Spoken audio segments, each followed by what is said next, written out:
All right, let's get into chapter 5 and see if Charlie can track down this dog. I thought I was glad when the weekend came because I didn't have to go to school, but then Bertha told me we were going to church on Sunday. I hadn't been to church since I was little. Scrappy never wanted any part of it, calling those people do-gooders and Bible thumpers, but Mama took me and Jackie for a while. I didn't remember much about it except Jackie whining and complaining on the way there until Mama slapped her legs and told her to hush up. But then Mama got too nervous to drive and wouldn't take off her bathrobe even or comb her hair, so we stopped going. When I walked into Bertha's kitchen on Sunday morning, she looked up and down and said, "Oh dear." She wiped her hands on her apron. "Do you have a dress?" I looked down at my jeans that were too short and my t-shirt that used to be Jackie's and shook my head. Bertha flapped her hand at me. "Well, that's okay. We'll go shopping this week." Then Gus came in the kitchen and I didn't hardly even recognize him. He had on a coat and tie. Instead of his usual muddy boots, he wore lace-up black shoes, buffed and shiny. He could have passed for one of those fancy rich bankers over in Raleigh, except for the garden dirt under his fingernails and his hair squashed flat from his baseball cap. He sat at the kitchen table and Bertha kissed his cheek. "Well, look at you," she said, making him blush and swat her hand off his shoulder. He kept pulling at his collar and wiping sweat off the back of his neck. After breakfast, we headed down the mountain to Rocky Creek Baptist Church. When I got inside, I knew right away why Bertha said, "Oh dear," when she saw me that morning. The other girls in the church wore dresses. I couldn't look anybody in the eye, knowing my face was beet red and my jeans were all wrong. I sat on the hard wooden pew, sandwiched between Gus and Bertha. While the organist played church music, more and more people filed in, smiling and nodding at one another. Then Bertha poked me and whispered, "There's the Odoms." I glanced up to see Howard and his family carrying their Bibles and making their way to the pew across the aisle. 5 boys with slicked down hair poking each other and clomping too loud in their Sunday shoes. Their mama chatted with folks, asking about their sick grandmas and making on over their babies while their red-headed daddy mopped his face with their handkerchief. After a prayer and a hymn, the kids had to go to their Sunday school classes. Imagine my surprise when I got to my class and there was Audrey Mitchell. She looked at me all wide-eyed, like I was a Martian right off a spaceship. I sat as far away from her as I could, and then Howard came in with his up-down walk and sat next to me. Our Sunday school teacher was a gray-haired, wrinkly-faced woman named Miss Mackey. She didn't waste 1 minute telling everybody that my name was Charlie Reese and please welcome me to their church family. Then she taught us a song called Good Old Noah. Howard sang louder than anybody, and personally, I thought it was a little embarrassing, but nobody else seemed to pay him any mind. After that, Mrs. Mackey told us we were going to play a game called Bible Detective.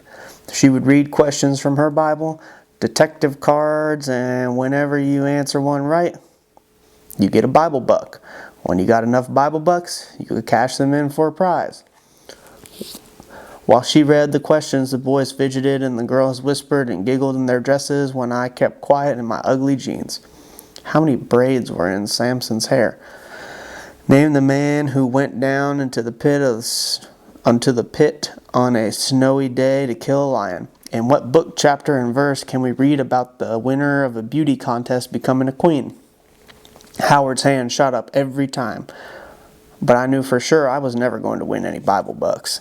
After Sunday school, all the grown-ups and kids gathered in the fellowship hall. Bertha paraded around me like I was a beauty queen, introducing me to everybody and making on over me and saying how lucky she was and how lucky Gus was for having me stay with them. People nodded and said, "Ain't that nice?" and stuff like that, but I bet they were wondering why my mama and daddy couldn't take care of me, and didn't I know girls don't wear jeans to church? But Bertha introduced me to Howard's mama, and she hugged me and said Howard had told her all about me.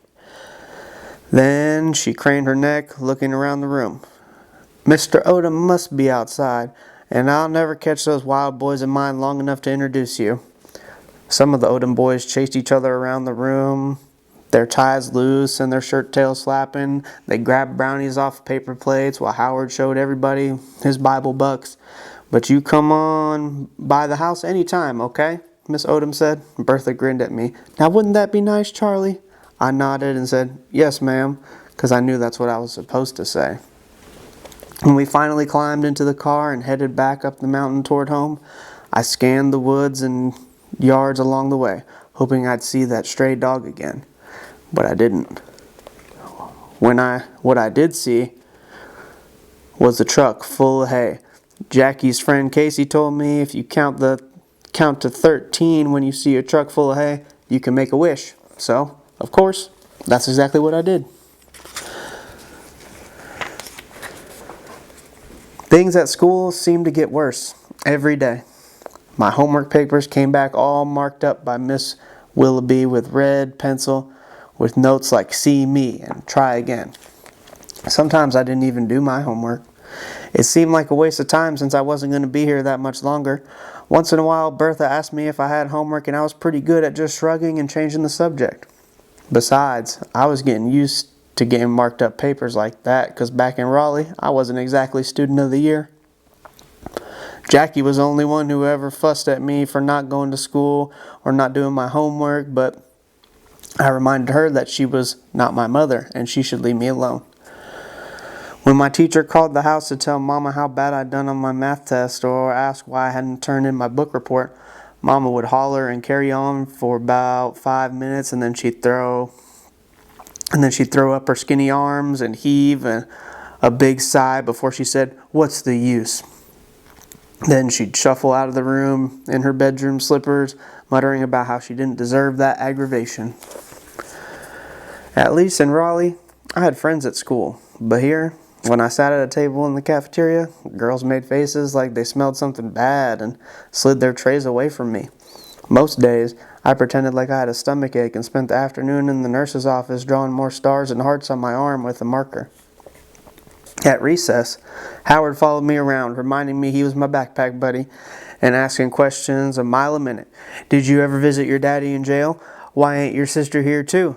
You want some of my Bible bucks?" Sometimes I answered him, sometimes I didn't. The thing about Howard was, everything just rolled right off of him. It seemed like nothing bothered him one little bit. It was clear that nobody at school wanted much to do with him, but he just didn't seem to mind. His brother Dwight was always surrounded by cussing, punching, ball-tossing, fist-bumping boys, but Howard never joined them. A couple of times when I rode into town with Gus and Bertha, I'd see his older brothers, Burl and Lenny, tossing a football or shooting hoops with their friends, but Howard was sitting on the steps scribbling in a notebook, or over by the garage fiddling with his bicycle. Bertha had commented about him one day when we drove by. "That poor boy is too much of a loner," she said. "Nothing wrong with that," Gus said. Bertha shook her head. "Not for a child. Children need friends," Bertha sighed. "I don't get it. He's just as sweet as he can be." "I bet it's 'cause of his up-down walk," I said. "Well, that's mean," she said, turning around to face me. "You're going to make so many new friends here in Colby, Charlie. I just know it." I stared out the window and pretended like I wasn't even listening to her go on about all the things I could do, like Girl Scouts and 4-H. She told me about her friend Jonelle, who lived in Fairview and had a daughter my age. We could visit them sometime or some Saturday if I wanted to, or maybe we could go to the mall down in Asheville. On and on she went, talking as if my life in Colby was going to be like living at Disney World. You're going to talk that girl's head plumb off, Bertie," Gus said. Bertha laughed and slapped him playfully on the arm. "Where do you think that dog is?" I asked Gus. "Could be anywhere," he said. "That mutt gets around." I've been looking everywhere for that stray dog. I'd seen him twice since that day he come to Gus and Bertha's, but both times he darted off into the woods when he saw me. "He sure loves my meatloaf. I can tell you that," Bertha said. "He licks that pan clean and then hightails it out of here so fast I hardly get as much of a glimpse of him." I leaned back against the seat and sighed. I bet I was never going to catch that dog. And what if I did? Could I really keep him? Mama would probably have a hissy fit. I bet Scrappy would call from jail and tell her to stop her yammering and let me have the dog if I wanted to. Then, as we were turning onto the main road into town, I saw a black horse out in the field eating grass and swishing its tail at flies. I shook my fist at it 3 times and made a wish. That was a rule for a black horse wishing. If you see a white horse, you just make a wish. But for a black horse, you gotta shake your fist at it 3 times. I learned that one from Scrappy, which made me a little skeptical, but I did it anyways. Shook my fist and made my wish. And that's the end of chapter 5. Still doesn't have the dog yet, but she's getting closer, I feel like.